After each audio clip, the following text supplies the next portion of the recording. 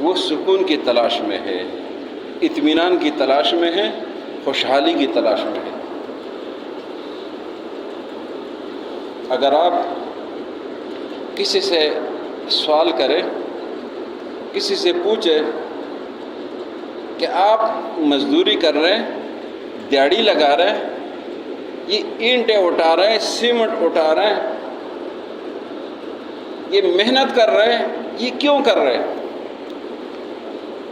وہ لازمی طور پر جواب دے گا اس لیے کہ میں دیہڑی لگاؤں، مجھے پیسے ملیں اور ان پیسوں کو میں اپنی خوشحالی کے لیے ایک ذریعہ بناؤں۔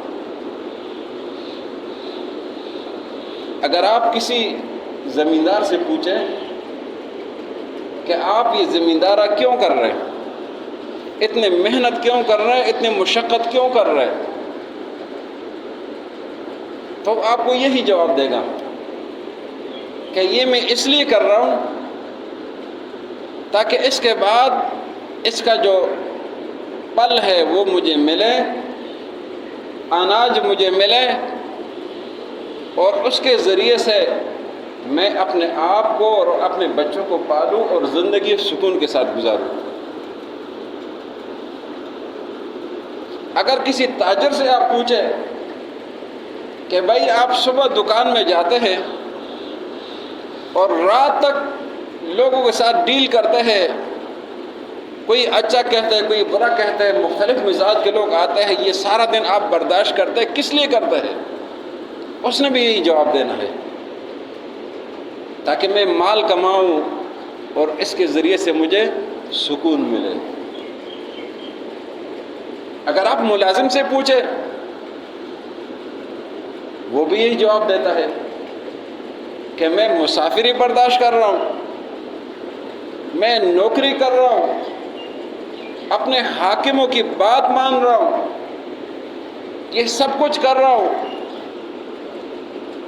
اس لیے کہ مجھے مال ملے، تنخواہ ملے اور میں سکون میں رہوں، میرے اہل و عیال سکون میں رہیں۔ سب کا یہی جواب ہوگا۔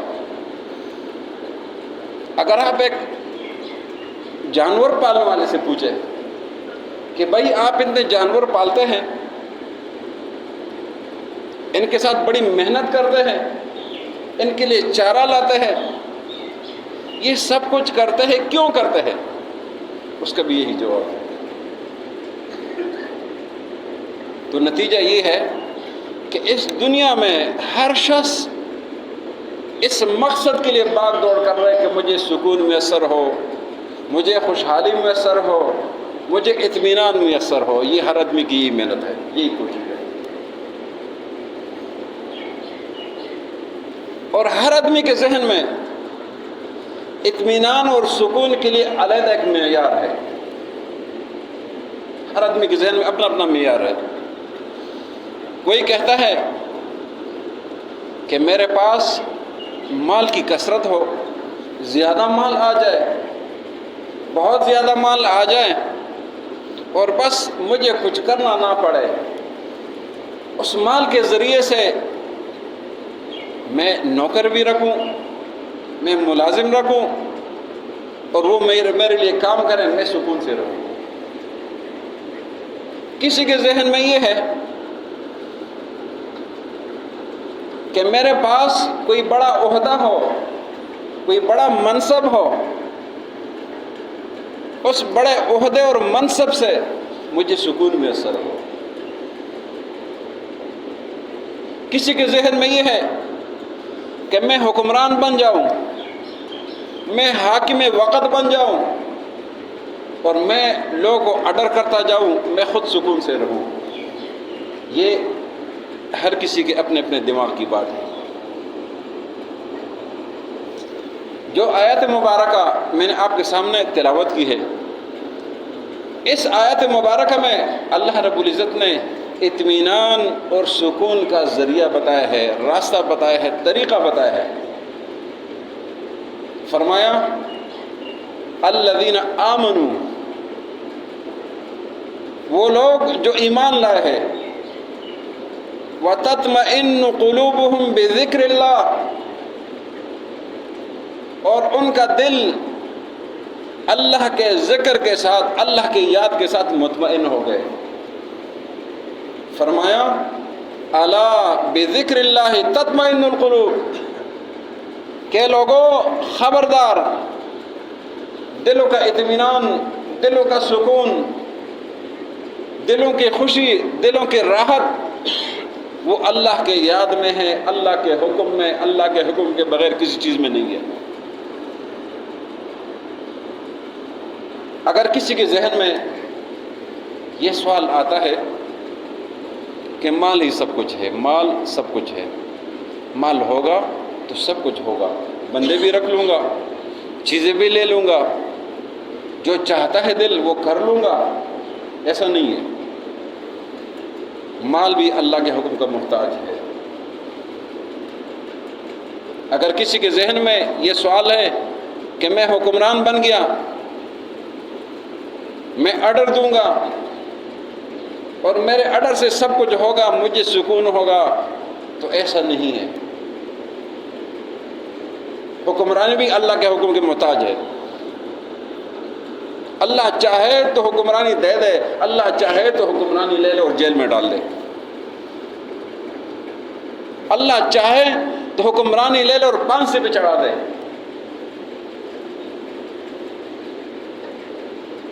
اگر کسی کے ذہن میں یہ سوال ہے کہ بڑا منصب ہو، سکون سے ہوگا، ایسا نہیں ہے۔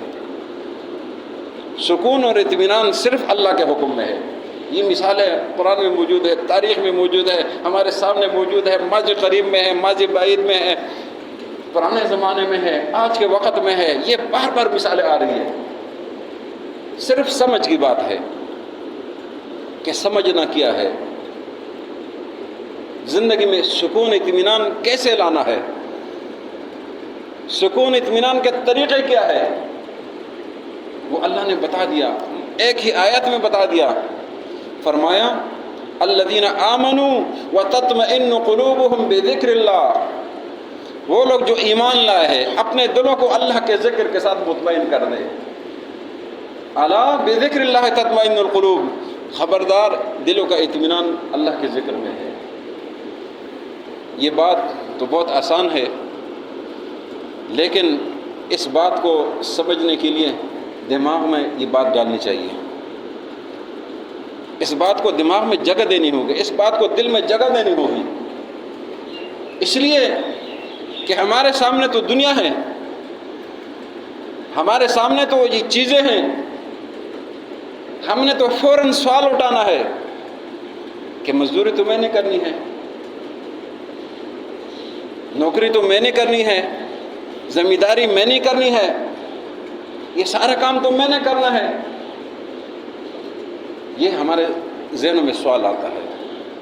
لیکن اگر آپ زمین میں بیج ڈالیں، اللہ نہ اگائے تو کون اگا سکتا ہے؟ ذرا وہ دکھائے تو صحیح، اللہ نہ اگائے تو اگانے والا کون ہے؟ آپ زمین میں بیج ڈالیں، اللہ بارش روک دے، کوئی برسا کے دکھا دے،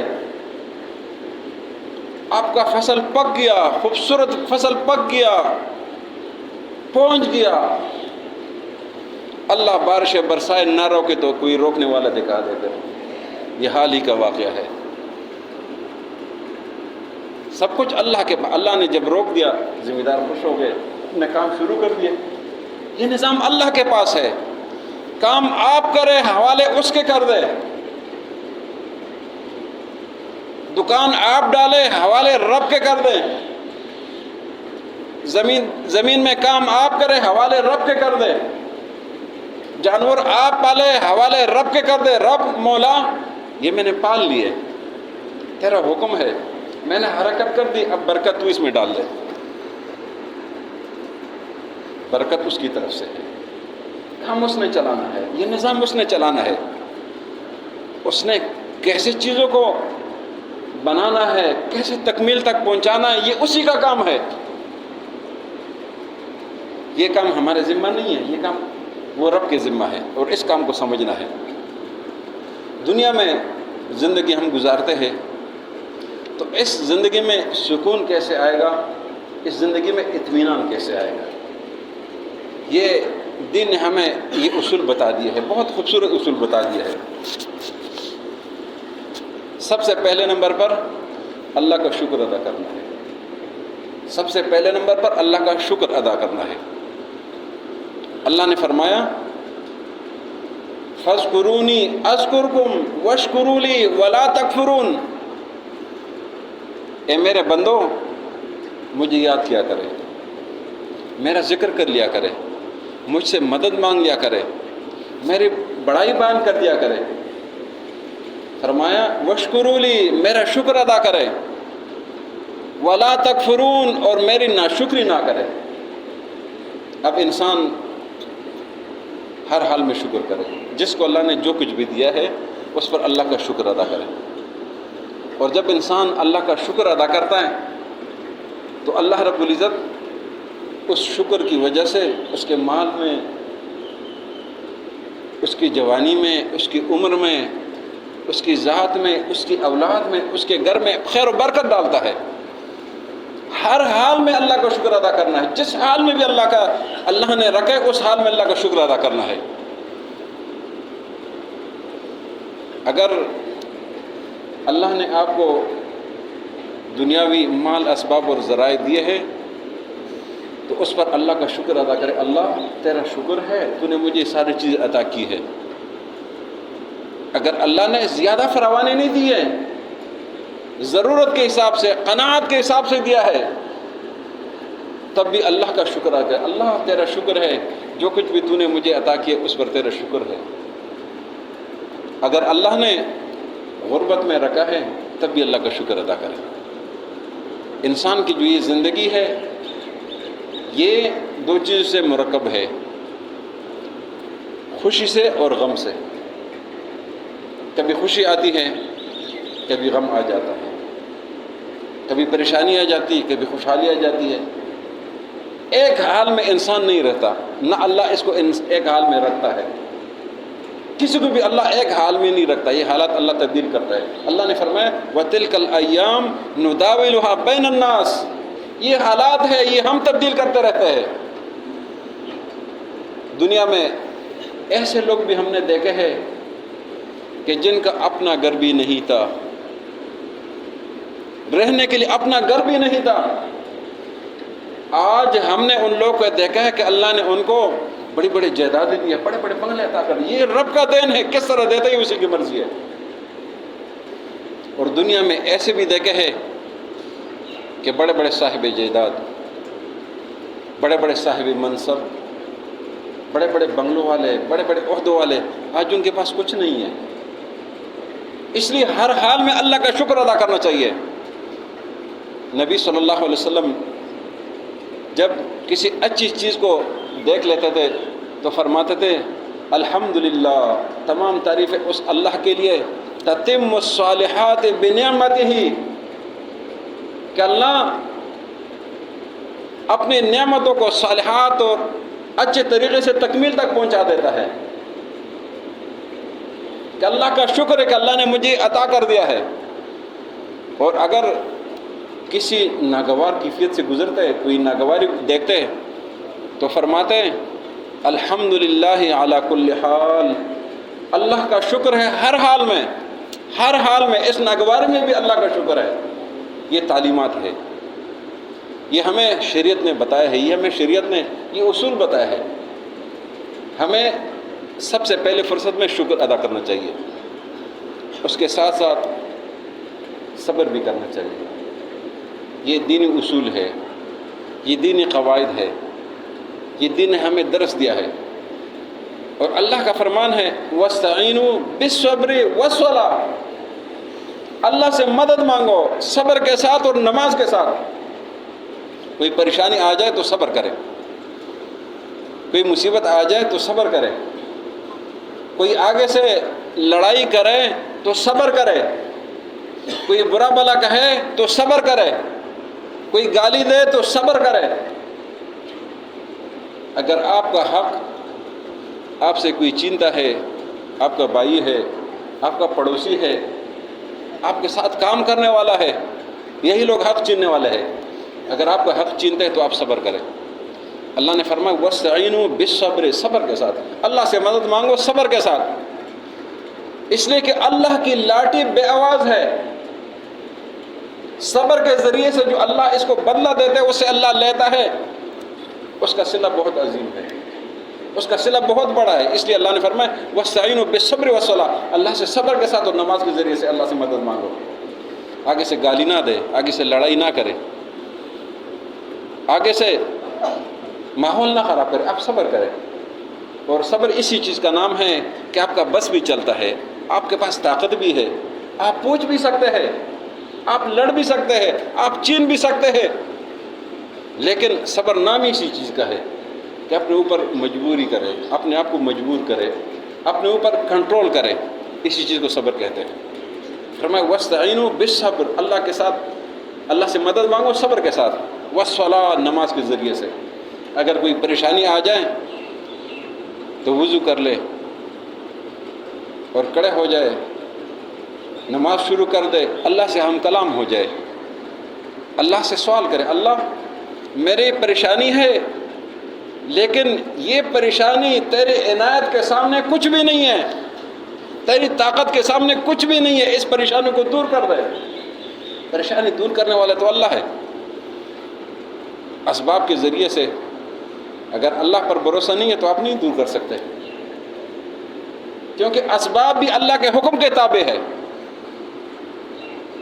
اسی لیے صبر کا حکم، شکر، صبر، اللہ پر توکل، اسباب استعمال کریں، اللہ پر توکل کرے، اسباب استعمال کرے، اللہ پر توکل کرے، اسباب پر توکل نہ کریں۔ جو بھی اللہ نے دیا ہے حسب توفیق، جو آپ کو اللہ نے دیا ہے وہ استعمال کریں۔ پھر آپ اللہ سے کہے اللہ یہ تو میں نے استعمال کر دیا، اب تو ہی مدد فرما دے، میرے بس میں تو یہ تھا، ٹھیک کرنے والا تو ہے، پریشانی دور کرنے والا تو ہے، مدد کرنے والا تو ہے۔ یہ ہمیں شریعت نے بتایا، فرمایا وَمَن يَتَوَكَّلْ عَلَى اللَّهِ فَهُوَ حَسْبُهُ، جس نے اللہ پر بھروسہ کیا، اللہ پر توکل کر دیا، اللہ اس کے لیے کافی ہے۔ اس کے ساتھ ساتھ قناعت، قناعت یعنی حرص نہ کرنا، جو کچھ بھی اللہ نے دیا ہے اس پر صبر کرنا، اپنے حصے پر صبر کرنا، اپنے اندر حرص نہیں ڈالنا، کسی سے اس کا حق نہیں چھیننا، اس سے بھی چھین لیا، اس سے بھی چھین لیا، یہ بھی میرے پاس ہو، وہ بھی میرے پاس ہو، وہ بھی میرے پاس ہو، یہ ساری چیزیں میرے پاس ہو، یہ نہیں۔ قناعت، اپنے حصے پر صبر کرنا۔ انسان کی جو یہ حرص ہے، یہ لالچ ہے، یہ ختم تو نہیں ہوتا ہے۔ جو حدیث میں نے آپ کے سامنے پیش کی ہے، نبی محترم صلی اللہ علیہ وسلم کا فرمان مقدس ہے لَوْ كَانَ لِابْنِ آدَمَ وَادِيَانِ مِن مَالٍ، یہ صندوق مندوق کی بات نہیں ہو رہی ہے، گھر کی بات نہیں ہو رہی ہے۔ فرمایا اگر وادی ایک وادی نہیں، دو وادیاں ابن آدم کے لیے، دو وادیاں مال کے ہوں، بڑی بڑی وادیاں، تو یہ پھر بھی کہے گا کاش میرے پاس ایک تیسری وادی بھی ہوتی۔ اگر تیسرا تو کہے گا کاش میرے پاس ایک اور وادی بھی ہو۔ حرص تو ختم نہیں ہونا ہے۔ شروع میں تو خواہش یہ ہوتی ہے نا کہ ایک چھوٹی سی گاڑی ہو، کچھ اثر چلائے دل اسے بھر جاتا ہے، تھوڑی سی بڑی گاڑی ہو۔ اب جدید دور آ گیا، کوئی آٹومیٹک گاڑی ہو، کوئی اور بڑی گاڑی ہو، میں مزے سے چلوں، کوئی چھوٹا موٹا جہاز بن جائے۔ یہ خواہشات پورے نہیں ہوتے۔ اللہ نے فرمایا ذالک متاع الحیات الدنیا، یہ دنیا کی زندگی کے متاع ساز و سامان، یہ ختم ہونا نہیں ہے۔ اللہ سے بہتر کی تلاش کرو۔ اس کے ساتھ ساتھ زندگی میں خوشحالی سکون کا ایک اصول آپ کو بتاتا ہوں کہ زندگی میں خوشحالی سکون کیسے لائے۔ کسی کے ساتھ لڑائی جھگڑا نہیں کرنا۔ بالخصوص یہ بات یاد رکھیں کہ میاں بیوی آپس میں نہ لڑیں، میاں بیوی آپس میں نہ لڑیں۔ اور اس سے جو اگلی بات ہے وہ یہ ہے کہ اپنے اولاد کے سامنے میاں بیوی نہ لڑیں۔ یہ بالخصوص کہہ رہا ہوں، اگر لڑنا بھی ہے نا، کہیں کچھ باس مباحثہ کرنا ہے تو اولاد کے سامنے نہیں، ان کے اعتماد کو ٹیس نہیں پہنچانا، ان کے زندگی نہیں خراب کرنا۔ پہلے تو یہ اصول اس لیے بتایا کہ شکر کرے، صبر کرے. اور ماں باپ جب اولاد شادی کریں، چاہے وہ بیٹا ہو یا بیٹی ہو، ان کو سبق نہیں پڑھانا، غلط سبق نہیں پڑھانا کہ سسر اور ساس کے ساتھ اس طرح سلوک کرنا، غلط سلوک کرنا، ان کے گھر میں یہ کرنا، ان کے گھر میں یہ کرنا، یہ سبق نہیں پڑھانا.